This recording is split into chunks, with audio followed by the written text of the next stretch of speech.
लग्नाचं निमंत्रण द्यायलोय, यायला लागतंय. 1 ऑक्टोबरला म्हणजेच रविवारी आदिपती आणि अक्षरा यांचं लगीन आहे. सांच्याला गोरज मुहूर्तावर. संध्याकाळी 6:01 अक्षदा टाकायच्या आहेत. डीजे त्यानं सांगितलंय लोळून नाचूया. नाटकं सांगायची नाहीत, गपगुमान यायचं. जेवण बिवण ढिगाणं आहे, त्यामुळे सकुटुंब सपरिवार यायचं बघा.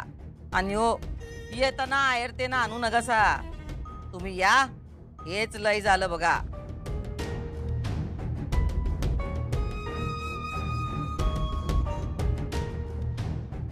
वा, लय भारी केलीत पत्रिका. आवडली तुम्हाला मॅडम? अहो, आवडली म्हणजे लय आवडली. आमच्या आधिपतींच्या शब्दात सांगायचं तर एकदम नाद खुळा. तुम्ही जे सांगितलं त्या हिशोबाने आमच्या टीमने हे केलंय. बेस्ट बेस्ट केलं. लग्नाचं निमंत्रण द्यायलोय, यायला लागतंय. यात कसं कोल्हापुरी भाषेचा गोडवा आहे, आम्हाला लय आवडलं.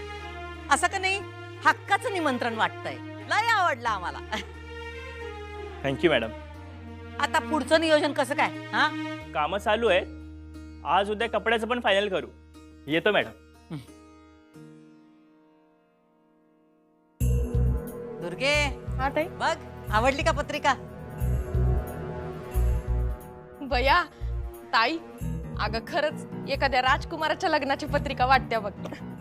वाटत्या म्हणजे आहेच आमच्या राजकुमाराची पत्रिका. काय राजकुमार, आवडली का पत्रिका? दुर्गी दाखव त्याला. हा. बघा तरी. तुम्हाला आवडली ना? झालं की मग. पर मी जरा येऊ काय? कुठं निघालात? अर्जंट काम आहे जरा. हां, मी येऊ.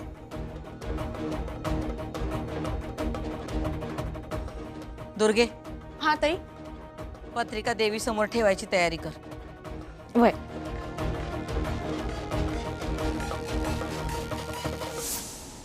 इरू, मी निखिलच्या आईबाबांना परत भेटले.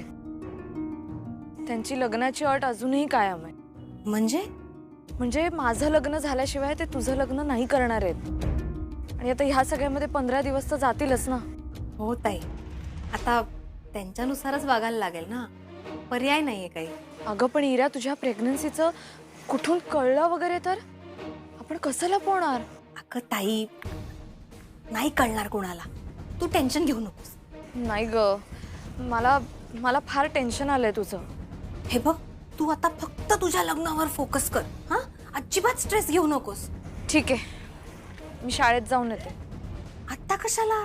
अगं, फुलपागारे सरांचा फोन आला होता. अर्जंट काहीतरी काम आहे म्हणाले. परत मला वेळही मिळणार नाही.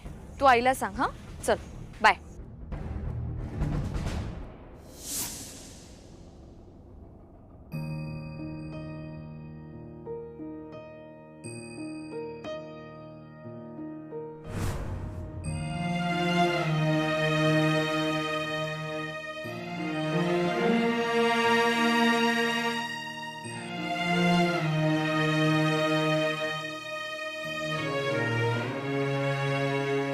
पत्रिका देवी पुढे ठेवा. जोडीने ठेवा पत्रिका. Bye bye.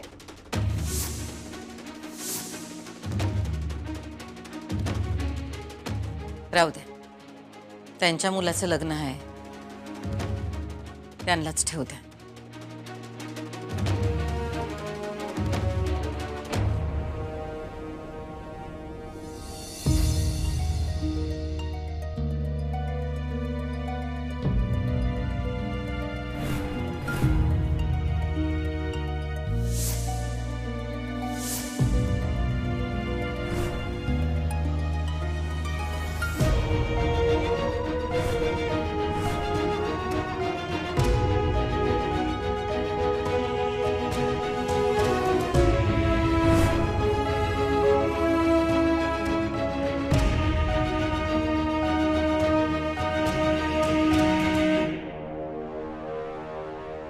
आई अंबाबाई, आम्ही जे योजलंय तसंच होऊ दे सगळं. नाही म्हणजे कळलं नाही. नाही, तुम्ही बसून घ्या. काय प्रेशरचं काय म्हणत होतं? कसलं प्रेशर? नाही म्हणजे बाकी काय प्रेशर असेल याचा अंदाज नाही मला, पण भुवनेश्वरी मॅडम शाळेवरती बुलडोझर चालवणार होते आणि हे मला कळलं होतं. मी ते अक्षराला सांगितलं होतं. म्हणजे अक्षरावर लग्न करण्यासाठी हे एक प्रेशर असू शकतं. आपण तुम्ही त्यासनी सांगायच्या आधी मला का नाही सांगितलं? आम्ही मालक आहे ना हो शाळेचे, काही निर्णय आम्ही बी घेऊ शकतोय. तुम्हाला असं वाटतंय मी बुलडोजर चालवू दिला असता शाळेवर? अहो सर, आमच्या आई साहेबांचा सापळा होता हो, आणि मास्तरीन बाई त्याच्यात अडकल्या, फसल्या, त्यासनी कळलं नाही. तुम्ही समजून घ्या जरा अहो, सर. काय समजून घेऊ? हो, एवढं झालं असतं ना तर बुलडोजर आणि शाळेच्या मध्ये मी स्वतः उभा राहिलो असतो. आणि जरी आई साहेब असं म्हणले असतील का नाही, तरी त्याच्या मागे त्यांचा काहीतरी ठोस विचार असणार, काहीतरी त्यांचं म्हणणं असणार. ते विषय नाहीच आहे. पण तुम्हाला मी माझं सांगतोय, शाळेवर बुलडोजर चालवण्यासारखा एवढा मोठा विषय, एवढा मोठा निर्णय त्यांनी आमासनी न विचारता घेतलाच नसता. ही पहिली गोष्ट मुळात.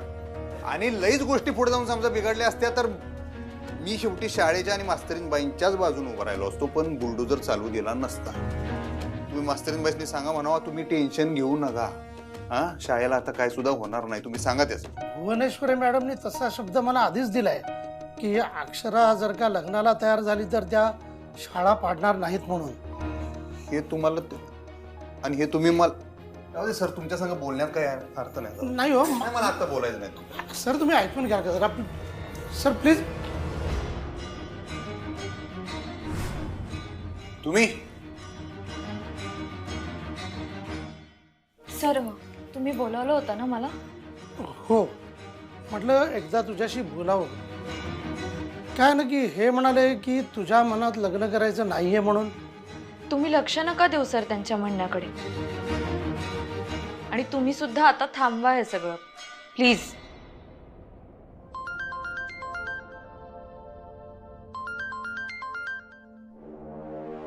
हॅलो. हो निघतेय मी. हो चल बाय. येते मी सर.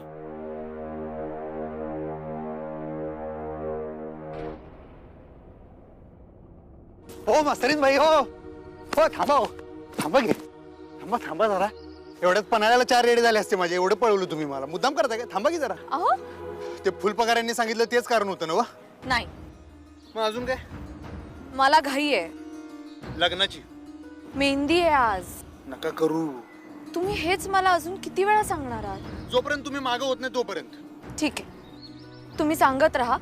तुम्हाला माझं उत्तर माहिती आहे. मास्तरीन बाई, तुम्हाला तुमच्यासारखा शिकलेला पोरगा मिळू शकतोय. अधिपती, आपल्याला हवं ते मिळतच असं नाहीये. मिळतंय.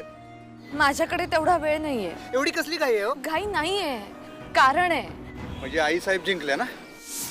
काय? डोसकं मोठं ठरलं, शिक्षण नाही.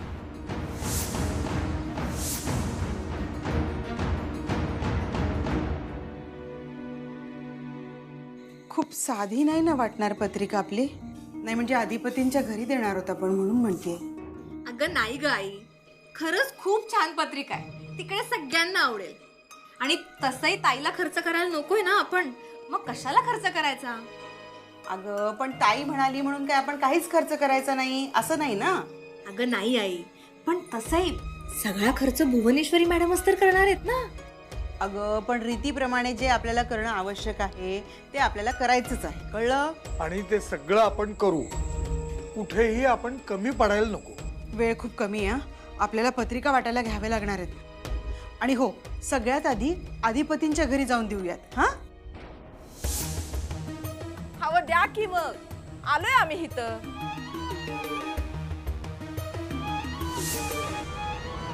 तुम्ही काय डोकं लावलंय हो? तुम्हीच आई साहेबांचा मुद्दा सिद्ध केलाय. डोसकं महत्वाचं, शिक्षण नाहीच. हे बघा, भुवनेश्वरी मॅडमचं म्हणणं आहे की डोकं महत्वाचं आहे. आणि त्यांना असं वाटतं की मला असं वाटतंय की डोकं महत्वाचं नाही. पण तसं नाहीये. मी असं म्हटलंच नाही की डोकं महत्वाचं नाही. डोकं महत्वाचं आहेच, पण तितकंच महत्वाचं शिक्षणही आहे. अहो त्यांचा मुद्दा बरोबर आहे. शिक्षण असलं आणि डोसकं नसलं तर काय उपयोग आहे मला सांगा? असं कसं म्हणताय शिक्षण महत्वाचं? अधिपती, हे बघा, मी शिक्षिका आहे आणि आता शिक्षिकेच्या भूमिकेतून तुम्हाला सांगते. माझ्याकडे ना वर्गात 50 प्रकारची मुलं येतात. त्या सगळ्यांना सारखं डोकं असेल असं नाहीये. काही विद्यार्थ्यांकडे जास्त डोकं असतं, काहींकडे कमी असतं. काहींना गणितात गती असते, काहींना चित्रकलेत गती असते. कुणाचं वक्तृत्व चांगलं असतं, कुणाची भाषा चांगली असते, तर कुणाला सायन्समध्ये गती असते. मी जर असा सरधोपट नियम केला की डोकं महत्वाचं, तर त्यातले 2-3च विद्यार्थी शिकतील. मग उरलेल्या 47-48 विद्यार्थ्यांनी काय करायचं? मी जे हे म्हणते ना अधिपती की शिक्षण महत्वाचं आहे, ते सारासार सर्वांगीण विचार करून म्हणतेय. हे बघा, सगळ्यांकडे ना सारखं डोकं नसतं, पण असं असलं तरी सगळ्यांना समान शिक्षण मिळालं पाहिजे, सगळ्यांना समान संधी मिळायला पाहिजे. आणि हे फक्त शिक्षणामुळे होऊ शकतं.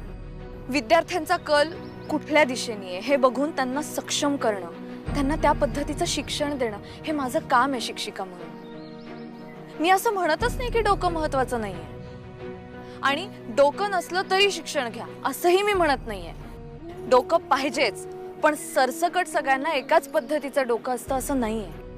तुमचं डोकं कशातही चांगलं चालू शकतं, पण शिक्षणामुळे तुम्ही चांगले माणूस होता, समाजात इंडिपेंडेंटली वावरू शकता, तुम्ही चांगल्या अपॉर्च्युनिटीज मिळतात तुम्हाला.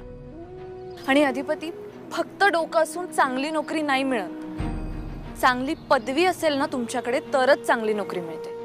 आणि मी शिक्षिका आहे हो, माझं काम आहे शिक्षणाचा ध्यास असणारी माणसं निर्माण करणं, चांगली माणसं निर्माण करणं, समाजात इंडिपेंडेंटली वावरू शकतील अशी माणसं निर्माण करणं.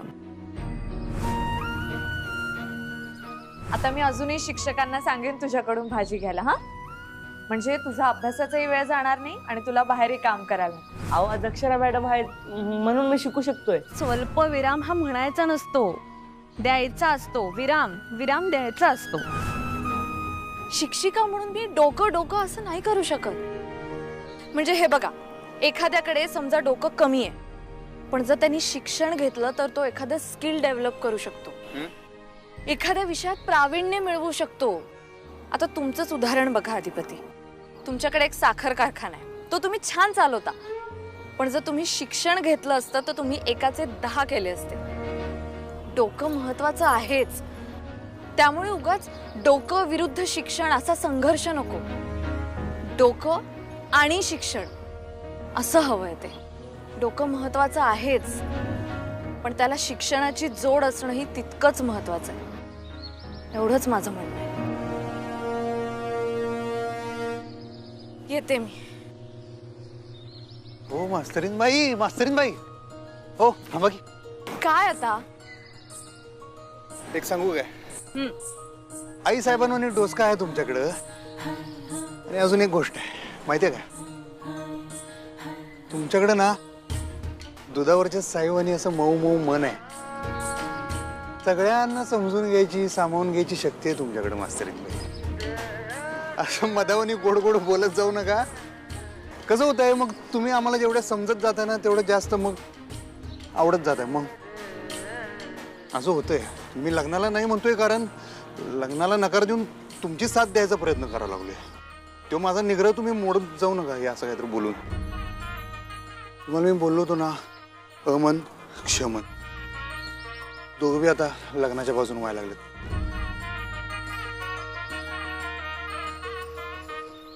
या ना या ना या या या. हा. बसा.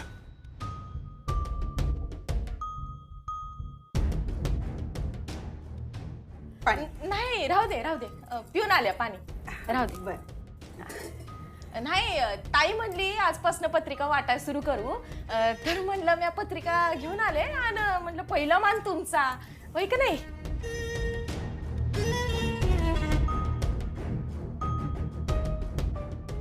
हे घ्या हात बी लावा की. नमस्कार. आम्ही पण येणारच होतो पत्रिका द्यायला. अहो मग द्या की, मी इकडेच आले की, माझ्याकडे द्या. तसा बी येळ कमी आहे आपल्याकडं, माहित आहे ना व. द्या माझ्याकडे द्या पत्रिका. हो हो. बाबा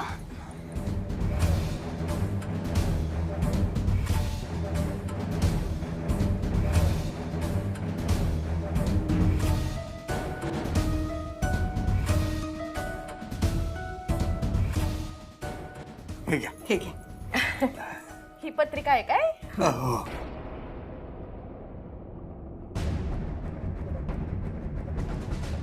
बसा ना ताई.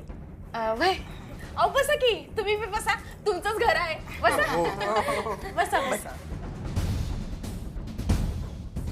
वाव, आणि यात ड्रायफ्रुट्स पण आहेत, सोन्याचं नाणं सुद्धा आहे यात. खूप सुंदर पत्रिका छापली आहे तुम्ही. आई बघ ना, बाबा बघा ना किती सुंदर आहे. काय मग, आवडली का पत्रिका? हो ना, खूपच छान आहे. म्हणजे अशी पत्रिका आम्ही आधी कधी बघितलीच नव्हती हो. अहो आवडणारच, खर्चच आम्ही तेवढा केलाय. हो दिसतोच आहे म्हणजे. पर तुमचं दिसत नाही ना व. म्हणजे कसं आहे, आपली लेक ज्याच्या घरी द्यायची त्याच्यासारखं वागाय बोलाय पाहिजे का नाही? हा ते म्हणतात की काय ते, हा स्टेटस स्टेटस का काय ते म्हणतात की, तेच ते बी जपलं पाहिजे का नाही? आहे का नाही? आता तुमची पत्रिका एवढी साधी आहे म्हणल्यावर लोक तर नावं ठेवणारच नाही का? नाही म्हणजे आम्ही काय बी बोलणार नाही. लोक हो लोक, त्यांची तोंड बंद होत नाहीत ना व. बरं जाव्यासाठी काय सोनं बिनं केलंय का नाही? नाही म्हणजे नाही नाही नाही नाही नसलं तरी राहू द्या हो. काय आहे, आमच्या अधिपतीला काय बी कमी नाही. आम्हासनी माहित आहे हो तुमची परिस्थिती. बरं मी विसरलीच. हा ते व्याही भोजनाचं बोलायचं होतं, त्याची तारीख सांगा की आपण ठरवूयात. म्हणजे बोलवायचं आहे आम्हाला तुम्हासनी म्हणून म्हणलं. सांगा तारीख सांगा. हो हो म्हणजे आता अक्षरा आली ना की तिच्याशी बोलतो आणि कळवतो आम्ही. अगं बाई अक्षरा घरात नाही काय? नाही म्हणजे ती असती तर आत्ताच समजा बोलणं झालं असतं आपलं नाही काय? मी कॉल करते ताईला आणि विचारते. हा आलीच. ठीक आहे. मी चहा टाकते. हा? हा आल्याचा आल्याचा चहा लागतो मला. हो हो आल्याचं करते.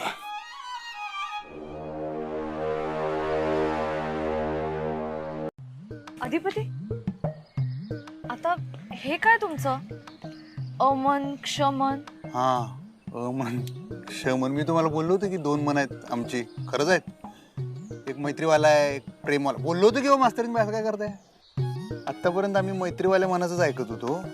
म्हणजे प्रयत्न चाललाय, कारण आम्हाला तुमच्या मनाविरुद्ध काही होऊ द्यायचं नव्हतं. पण आता तुम्ही एवढं तुमच्या निर्णयावर ठाम कसं काय? तुम्ही म्हणताय लगीनच करायचं, मग आम्ही काय करायचं? शिवाय ना तुम्ही असं ना गोड गोड बोलत जाऊ नका. ते तुम्ही असं बोलला ना मग आमचं क्षमन जे आहे ना, मैत्रीवालं आपलं प्रेमवालं जे मन आहे ना, ते मग त्याला पण वाटायला लागते ना काय काय. त्याला पण भावना आहेत ना, ते असं जागवायला लागते. बारीक बारीक डोक्याला ताप होते, मग इशा हार्ड होतोय. हे बघा मी तुम्हाला शेवटचं सांगतो, आमचं अमन क्षमन ह्यांची जर युती झाली ना, इशा हार्ड होईल. मग परत म्हणू नका मी तुम्हाला सांगितलं नाही म्हणून. हां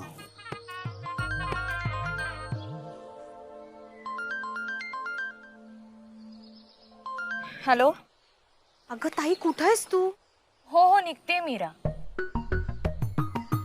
तू अजून निघाली नाहीयेस? अगं इथे दुर्गेश्वरी मॅडम पत्रिका घेऊन आल्यात. ये लवकर. ओ अच्छा ठीक आहे आलेच मी. हा हा लगेच निघ. Bye bye. मला निघावं लागेल. दुर्गेश्वरी मॅडम घरी आलात पत्रिका द्यायला. अरे बोलता बोलता विसरलो. थांबा 1 मिनिट.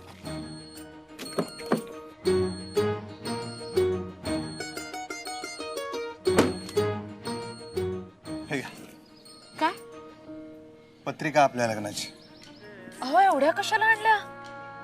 एकच आहे. एकच आहे?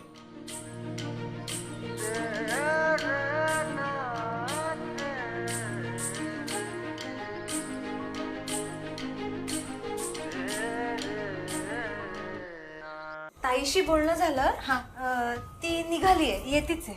ठीक आहे. म्हणजे नाही अक्षराला येळ लागणार असेल तर आम्ही निघतो. नाही म्हणजे कसं आहे, बरीच कामं आहे ती म्हणून. आणि ताई म्हटल्या आज सोनं खरेदी करायचंय सुनासाठी. तुम्ही का नाही ते तुमच्या कपड्यांची माप बिप देऊन ठेवा. येळ कमी आहे माहित आहे का नाही तुम्हासनी? नाही अहो कपड्यांचा खर्च तुम्ही नका करू. हा तो आम्ही आमचा करून घेऊ. तुम्हाला उगाच कशाला त्रास नाही का? आवा ताईनं जसं ठरवलंय कपड्यांचं तसं होऊ देत की. नाही म्हणजे तुम्हासनी तुमचे कपडे घ्यायचे असतील तर घेऊन टाका. हा पर एक आहे, आमची बरीच लोक येणार आहेत तर आमच्या स्टेटसच्या हिशोबानं कपडे घ्या. चला मग येतो आम्ही. लय येळ झालाय. अहो हे काय आहे? काय पत्रिका आहे? पण ही अशी काय? काय हसाल काय झालं? मला शैक्षणिक अटॅक आला. मी माझ्या लग्नाची पत्रिका अशी असेल असं इमॅजिनच केलं नव्हतं. मी शिक्षिका आहे हो, शिक्षिका आहे मी. मग त्याला काय होतंय, आमच्या बाजूची पत्रिका आहे ती, अशीच असणार रांगडी. हे काय लिहिलंय? आणि डीजेनं सांगितलंय लोळून नाचूया, नाटकं सांगायची नाहीत, गप गुमान यायचं. हे असंच असतंय आमच्याकडे, हक्कानं बोलत आहे तू. असं मुळमुळीत बोलायचं जमत नाही आपल्याला. मी मुळमुळीत बोलते? नाही नाही, तसं नाही, मुळमुळीत नाही बोलत तुम्ही. पण म्हणजे तुमचं कसं एकदम मोजून मापून तोलून मोलून असं असतं ना, सगळं जागच्या जागी, आकार उकार, मात्रा येलांटी, व्याकरण, ते काय आपल्याला जमत नाही. व्याकरण तेच ते. आणि प्रॉब्लेम काय शुद्ध बोलायला लिहायला? पण जाऊ दे मास्तरीन बाई, ते काय जमणार नाही आपल्याला, ते विषय लय हार्ड आहे, सोडून द्या. जाऊ दे, ठेवा ही पत्रिका, आम्हाला बी निघायचं आहे, घाई झाल्या. तुम्हाला सोडायचं का कुठं? नाही नाही, रिक्षा असेलच तुमची बरोबर. हो खरंच आहे, तिकडे थांबले बघा. तर द्या. हा, दमला घेऊ. मग एवढी पत्रिका बनवली, दमायला होणारच ना. चला येते.